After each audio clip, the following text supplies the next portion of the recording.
right to the paranoid of me. It's focused on you. That I'm safe. Honestly, y'all should be worried.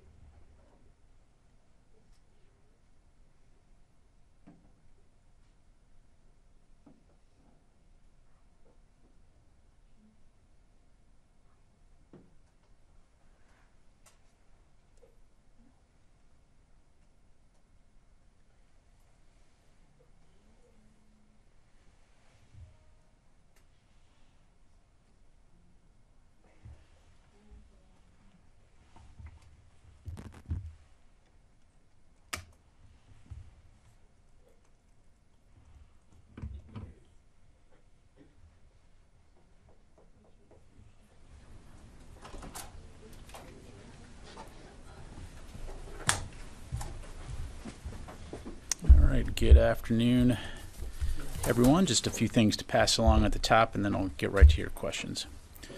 Secretary Austin was honored to host President Zelensky yesterday at the National Defense University and provide introductory remarks. As Secretary Austin said, America's commitment to supporting Ukraine against Russian aggression is unshakable. He also said that, quote, Ukraine matters profoundly to America's security and to the trajectory of global security in the 21st century. That's why the United States has committed more than $44 billion in security assistance to Ukraine's brave defenders, end quote. The Department of Defense will continue to work closely with our allies and partners worldwide to support Ukraine as it fights for freedom and to meet the clear objectives set out by President Biden, a free and sovereign Ukraine that can defend itself today and deter more Russian aggression in the future. The department also continues to stay actively engaged in our objectives related to the current situation in the Middle East region, which are protect U.S. forces and citizens, support Israel's inherent right to defend itself, work closely with Israel to help secure the release of hostages from Hamas, and ensure the crisis doesn't escalate into a broader regional conflict. In support of these objectives, Secretary Austin will travel to the Middle East region next week to meet with leaders in Bahrain, Qatar, and Israel. He also have an opportunity to meet with some of our forces deployed to the region to thank them for their service and for all that they and their loved ones do for our nation. We'll have more details to announce regarding the Secretary's trip in the near future. Shifting to the Indo-Pacific region, Secretary Austin spoke this morning with his Japanese counterpart, Minister of Defense Kihara, to express his thanks and gratitude for Japan's support with search and recovery operations following the recent tragic CV-22 mishap. The two leaders also applauded progress on accelerating U.S., Japan, Republic of Korea trilateral security cooperation and exchanged views on maritime security in the Middle East. A readout of the discussion has been posted to the DoD website. And finally, I'd like to take a quick moment to recognize one of the department's senior leaders who will be departing next week after 3 years here in the Pentagon. Dr. Mara Karlin has served in multiple critical roles to include Acting Assistant Secretary of Defense for International Security Affairs, later as Assistant Secretary of Defense for Strategy, Plans, and Capabilities, and most recently as performing the duties of Deputy Undersecretary of Defense for Policy. During her tenure, Dr. Karlin has managed the writing and ongoing implementation of the National Defense Strategy, a pivotal document in guiding the department, particularly in linking strategy to resources, even amid evolving global crises. As she embarks on her next chapter, on behalf of Secretary Austin and all of us here at DoD, we wish her the very best and are confident that her impact on national security will continue to resonate for years to come. And with that, I'm happy to take your questions. We'll start with Associated Press. Lita. Thank you. Pat, on this new maritime task force effort, can you give us an update on where that stands in terms of gathering more countries to participate? How many do you have at this point? Will this include sort of a formal escorting of ships through the BAM, do you think? And is the U.S. already starting to do that, particularly in light of what happened yesterday night? Yeah, thanks, Leo. Well, first of all, we're continuing to take the situation in the Red Sea extremely seriously. There should be no doubt about that. The actions that we've seen from these Houthi forces are destabilizing, they're dangerous, and clearly a flagrant violation of international law. And so this is an international problem that requires an international solution. We do continue to consult closely with our international allies and partners on implementing a maritime task force. I don't have any specific announcements to make today, and we will have more to provide in the near future. But as you highlight, we do continue to patrol the international waterways throughout the region to support freedom of navigation and efforts to ensure safety, security, and stability. The only other thing I'd say on that, as we've demonstrated in the past, is that our military will not hesitate to take action where we deem it necessary and appropriate, including to protect against actions in the maritime domain that could threaten our forces. Well, just as a follow-up, is the U.S. providing ships as escorts at this point? Are companies requesting that? I'm not aware of any specific companies requesting, but as you know, as evidenced last night, our ships will respond to distress calls, and certainly will continue to work with our allies and partners in the region to, again, support freedom of navigation and security and stability in the region. Okay, Jennifer? Can you give us more details of what the U.S. did to help the Norwegian ship and what was done by the U.S. military and the French military? Sure. Just in terms of background, as I understand it, yesterday around 4 p.m. Eastern Time or midnight Yemen time, the motor vessel Strinda, which is a Norwegian-flagged vessel, was attacked while passing through the Bab el-Mandeb by what appears to be an anti-ship cruise missile launched from a Houthi-controlled area of Yemen. They reported a fire on board. We're not aware of any casualties. At the time of the attack, there were no U.S. ships in the vicinity, but the USS Mason did respond to Strinda's Mayday call. At the time, it was approximately 90 nautical miles away when the attack occurred. The Mason was prepared to render assistance. Ultimately, though, it was determined that it was not required. But the Mason did remain in the vicinity of the ship and the area to provide presence in order to deter any further aggression from Houthi territory. And what about the French ship? How close was it to? I'd have to refer you to the French. I just don't have those okay, details. and just lastly, yesterday, the renewal of the 702 FISA legislation hit a snag on Capitol Hill. What would be the impact on the U.S. military and intelligence gathering if 702 does not pass by the end of the year? Yeah, thanks, Jennifer. Well, just for context, I think that Undersecretary of Defense for Intelligence and Security, Ron Moultrie, really said it best in his recent op-ed on this topic, and that is intelligence saves lives.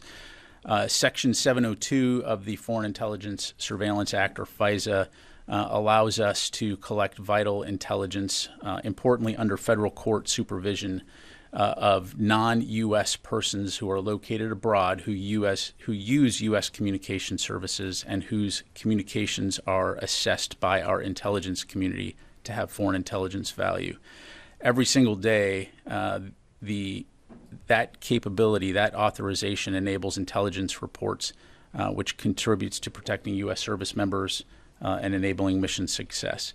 If that were to lapse, if Section 702 were to lapse, it would really undermine our ability to address complex challenges, managing competition while avoiding and preventing conflict.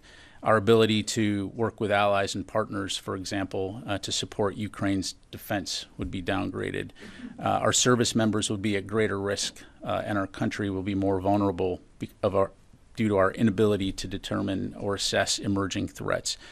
So this is why we need Congress to swiftly reauthorize a vital intelligence collection law, this vital intelligence collection law, before it expires this month.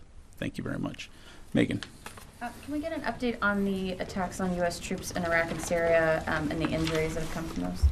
I'm not aware of any new injuries at this time. Right now, I am tracking a total of, let's see here, we're tracking approximately 89 attacks at this time. Again, we'll keep you updated on that. Again, just to underscore and not to mitigate the dangers by any stretch here, these are dangerous attacks, but they have largely been unsuccessful. And again, I'm not going to get into telegraphing or speculating on any response. But again, we will do what we need to do to protect our forces. When was the most recent? Today, yesterday, and how many? We'd have to get back to you on that. Okay. Thanks very much. What's that? I've got a follow-up on the Iraq. Yeah, let me go here first. I'll come back to you. Carla? Thanks. VOA had a journalist embedded with some soldiers in Syria as they went on their first patrol yesterday. The first patrol since October 7th, since these attacks started. Could you talk about how these Iranian-backed attacks have hindered the counter-ISIS mission in Iraq and Syria since October? Well, as you know, CENTCOM just put out a release highlighting their latest statistics on the defeat ISIS mission. So that mission continues, and that's why we have forces in Iraq and Syria right now, and we'll continue to stay focused on that mission. Despite these attacks, which, as we've talked about before, it's not the first time these Iranian proxies have done these types of activities, we continue to stay focused on that mission. Certainly, if our forces are put into danger, we will take appropriate action to protect them, but it's not going to deter us from doing what we're there to do in the first place, which is ensure that the lasting defeat of ISIS. And can I follow up on something separate? So Pakistan's Army Chief, their new Army Chief is going to be visiting the Pentagon tomorrow for the first time. Can you tell us a little bit about what Secretary Austin is looking for during this meeting? Will they be talking about the deportation of Afghans from Pakistan or potentially buying munitions to go to Ukraine? Just any details you could provide. Yeah, thanks, Carla. I don't have any meetings to read out from the podium. Certainly, as you know, when the Secretary meets with foreign counterparts and leaders, we provide a readout. So if we have a readout to put out, we'll certainly do that. Let me go to the other side of the room here. Last question. How would you assess U.S.-Pakistan military relations at this point? Pakistan continues to be an important partner in the region. And so obviously through CENTCOM, we continue to stay in close contact with them, particularly when it comes to issues like counterterrorism. Thank you. Nancy. Thanks. I had two questions for you. Last week we'd asked for the number of sorties that on average the Ford and Ike have conducted since they've gone to the Israeli border. And on average I think it was about 50 sorties a day, which is pretty regular for an aircraft carrier. So given that there doesn't seem to be any indication that they're sort of having to do an notable amount more of sorties, can you give us a sense of why there continues to be a need for two carriers, and if we'll get any sense of or any timeline for when we'll hear whether the Ford will be extended again or not? Yeah, thanks, Nancy. So I'm not going to get into deployment timelines or potential future ops and things like that. In terms of why those carriers are there, as you know, as I highlighted in my opener, part of this is working to deter the spread of a potential regional conflict. In other words, supporting our deterrence efforts in the region. And so in addition to the two carrier strike groups, we also sent additional aircraft into the region as well as air defense capabilities, all of which are intended to, one, protect our forces, but two, provide us with options should we need to respond to a wide variety of contingencies. And so certainly air power, being an incredibly flexible capability, provides you with the kinds of assets you might need to respond to, again, a full spectrum of contingencies. But again, right now, those forces are there to support our regional deterrence efforts and send a clear message that we do not want to see this brought into a wider conflict. And then on a separate topic, on Monday, the French Minister of the Armed Forces said a frigate came under direct attack from two drones launched from Yemen. The U.S. has interdicted way more drones since that, but has made the assessment that U.S. ships aren't being targeted. Can you help me understand how the U.S. has made that determination and why it seems that the French have been more assertive in seeing these as a direct attack where the U.S. has not? Well, I think, again, part of this has to do with the situation and why you're responding. And so if a drone, for example, I think it was a week or two ago, you had the situation where 3 commercial vessels were under attack, and the U.S. had sent a ship to respond. I believe it was the Carney. And so as those drones are heading towards the Carney, it's not clear whether it's heading toward a commercial ship, whether it's heading towards the Carney, but the bottom line, it's within the threat ring where that commander has to make a determination. So that drone will be taken down in self-defense. What you don't want to do is let it hit you and then say, oh, yes, I guess they were trying to attack us. So, again, we're going to be circumspect in that when we say we don't know if it was the intended target, but we do know that it presented a potential threat, and we're going to take appropriate action. I guess what I don't understand is earlier the U.S. assessment was that you didn't believe that the military vessels were being targeted. So I guess that's why I'm a little confused, because the French seem to be quite certain that they were. I mean, I can't speak for the French, and again, I'm relaying to you the information that we I'm have. just trying to clarify. Is it the U.S. belief that those drones are potentially targeting U.S. Destroyers, the Carney and others, or is it that you don't know? Well, they clearly present a threat, and we're going to take appropriate action in self-defense. The only other thing I'd offer is if you see the comments coming out of Houthi spokespeople themselves saying what they're attempting to target here. And so, again, the targeting of any commercial vessels in the region is a violation of international law. And again, we'll work with the international community to address these threats going forward. Let me give you some of your colleagues. Yes, sir. Thank you so much. I will go back to the Secretary Austin's phone call with the Iraqi Prime Minister. In the phone call, he pointed out two Iraqi militia groups that backed by Iran, Kataib, Hezbollah, and Harakat al-Nujaba, that they are responsible for the most of the attacks. How did you get to that conclusion that these two groups are responsible for the most of the attacks? Section 702. I'm kidding. I'm not going to get into intelligence. But the bottom line is, what we put out speaks for itself. Do you expect the Iraqi government to put accountability to these groups? And does the United States give any support to the Iraqi Prime Minister Soudani to address these threats? Well, I'm not going to go beyond the readout that we provided, which clearly highlighted the Secretary's conversation with the Prime Minister as it relates to the inherent right to protect U.S. forces.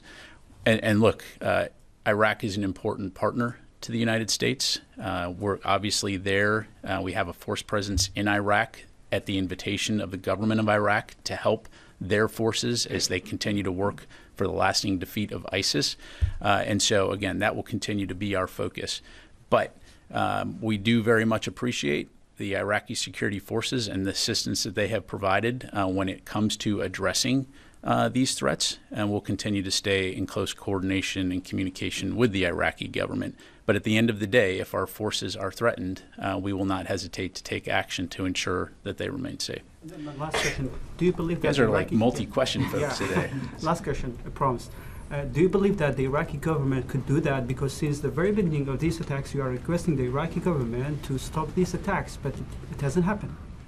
Again, I'm not going to go beyond what we highlighted in our readout. You know that we've conducted strikes within Iraq when our forces were threatened.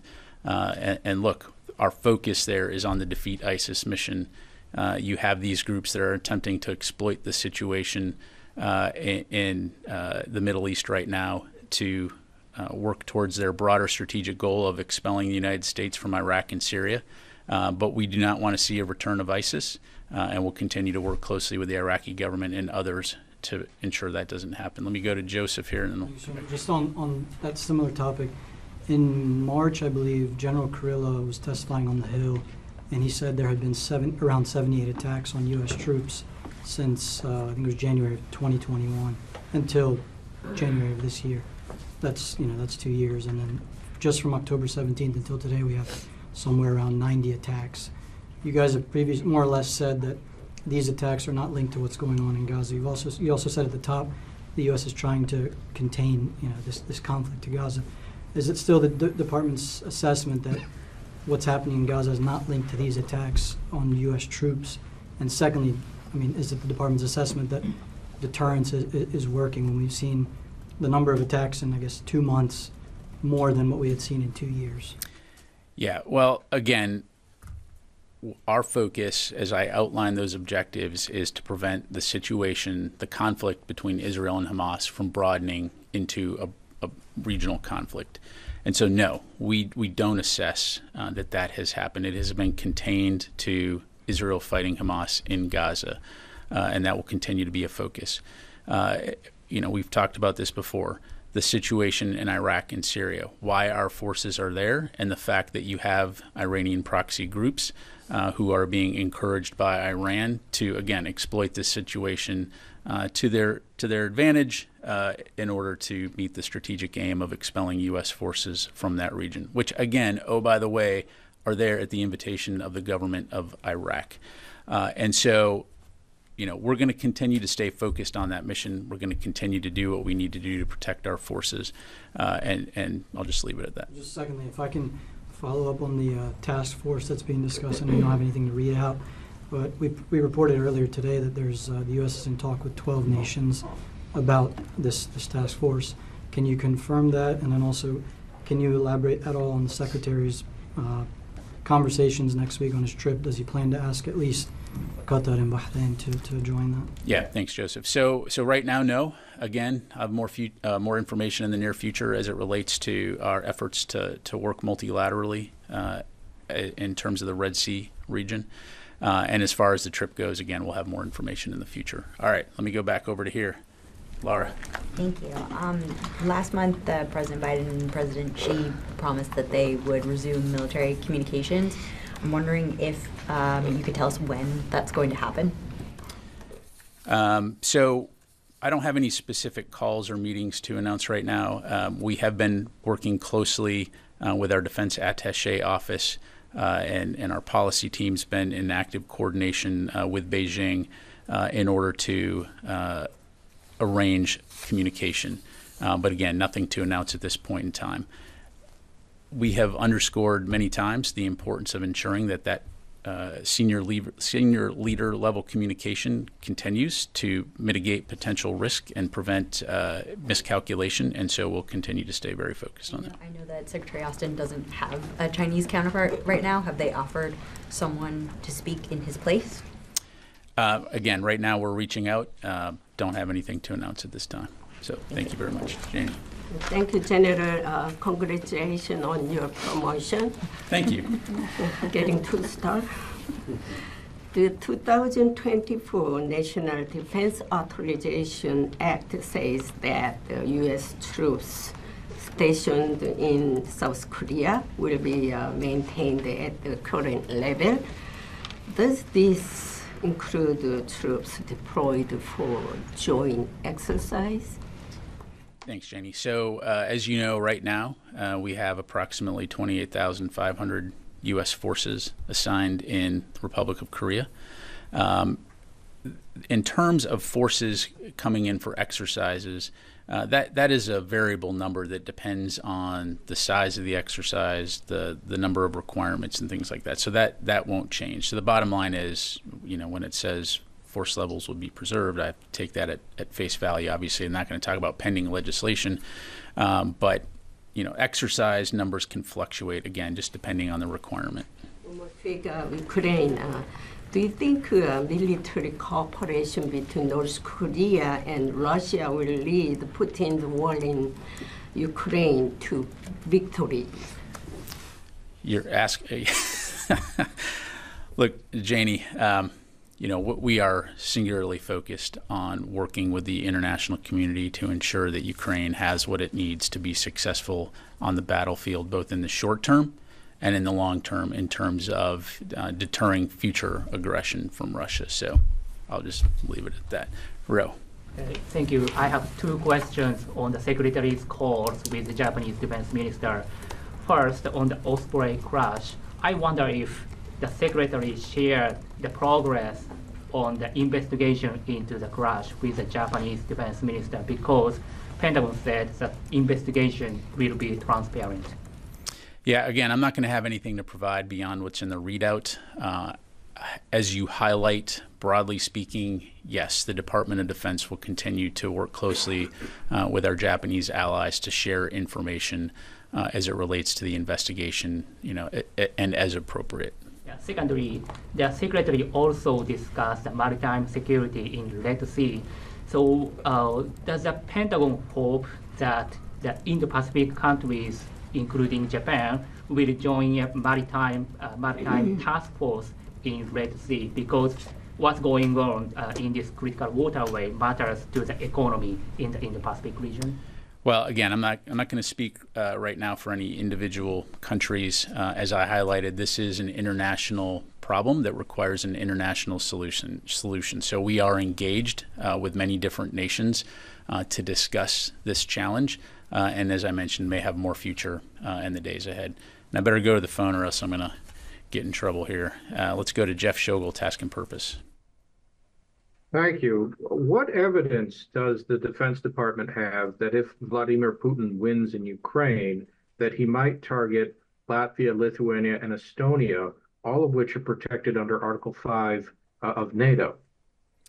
Yeah, thanks, Jeff. So I don't want to get into hypotheticals, but broadly speaking, past performance is usually an indicator of future performance. And so we've seen Russia conduct gray zone operations. We know that their goal, which they have failed at, it was to eliminate Ukraine as a nation.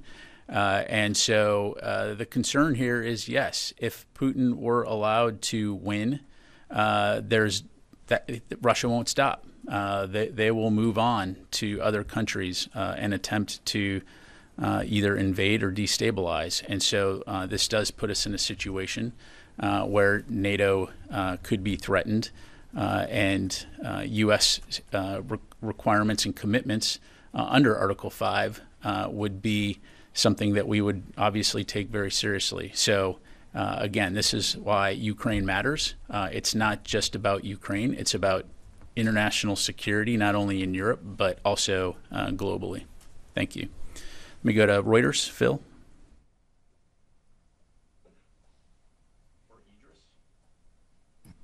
Hey, Idris here. Two quick questions. Firstly, Israel has said that it will deploy its own warship to the Red Sea. The U.S. ships already in the region working with them, and will Israel be part of any maritime effort in the region? And secondly, President Biden earlier today said that Israel is losing support over what he called their indiscriminate Gaza bombing campaign. Does the Secretary agree with the President that the bombing by Israel has been indiscriminate?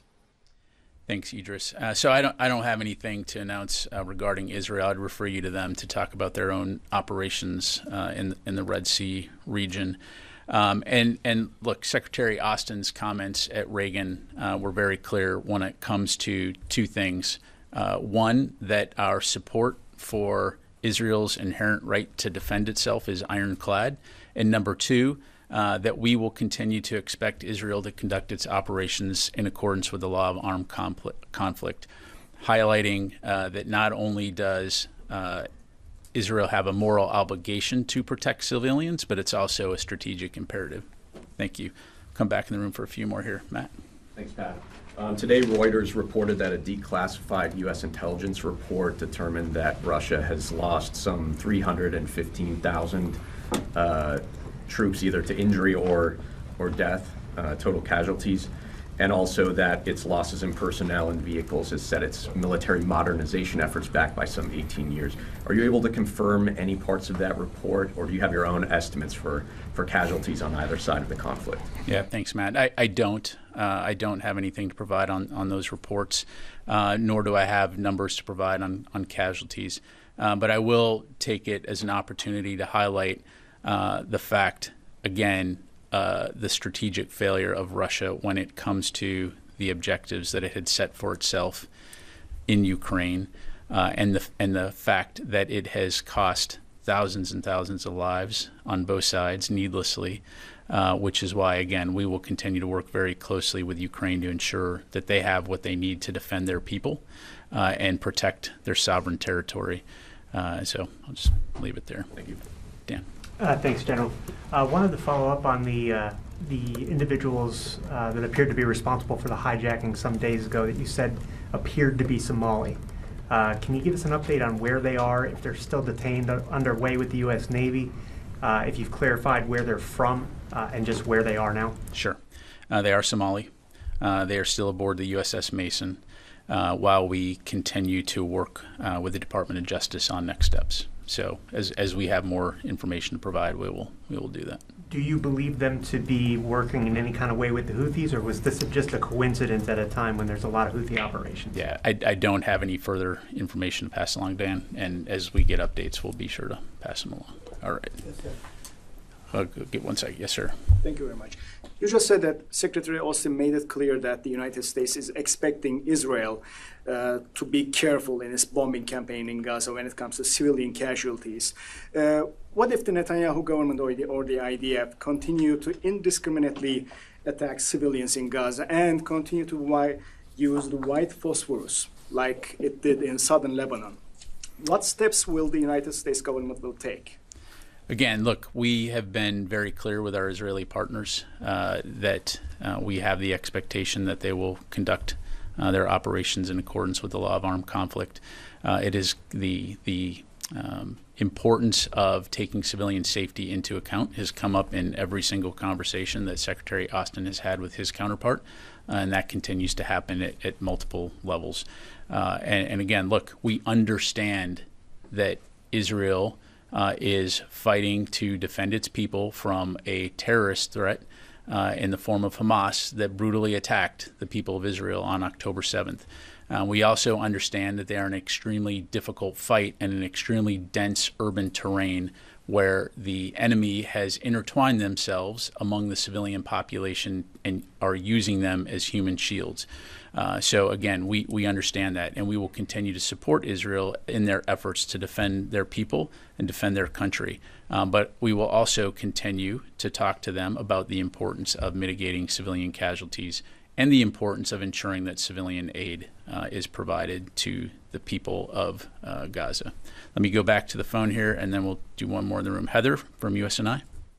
Thanks so much. Just to follow up on Nancy's question, because the French are saying that they were attacked and they are a NATO ally, what responsibility does that put on the United States to help protect French military ships that might be getting attacked, or other military ships that may consider the drones or missiles being shot in the Red Sea to be attacks? Yeah, thanks, Heather. So, my understanding is operations in the Red Sea, it's not a NATO operation per se. Clearly, France is a close ally, and should they ask for our support or call on us to support them, we will obviously respond and be there to help. But again, it's not a NATO mission, as I understand it, going on right now within the Red Sea. You've got the combined maritime force that has over 39 nations that work together on a multiple number of efforts to provide security and regional stability, to include Red Sea navigation. So again, nothing to announce on that front. More to follow in the near future, but I'll just leave it there. All right, sir, you get the last question. Thank you. As far as U.S.-India military-to-military relations are concerned, how would you highlight 2023 and also any major accomplishment and what the future ahead lie between the two countries, and including yourself, if you are enjoying your job or you have enjoyed your job in 2023? I've absolutely enjoyed my job in 2023, and I enjoy spending time with all of you here.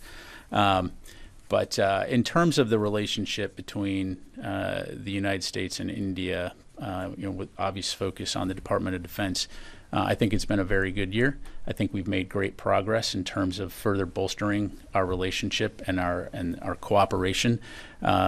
You've heard us talk about things like Indus X and working on defense cooperation efforts to include in the industrial base, as far as developing things like jet engines in India, working collaboratively to produce armored vehicles in India, the ability of our ships to go to India, our Navy ships to go to India to be repaired. And so all of this working toward the common vision of a free and open Indo-Pacific region where sovereignty is respected and countries can operate in international airspace, sail the international waterways freely and without harassment. So again, we'll continue to work closely with our partner India, and we look forward to further progress in 2024. Thank you very much. Thank you, Thank you very much.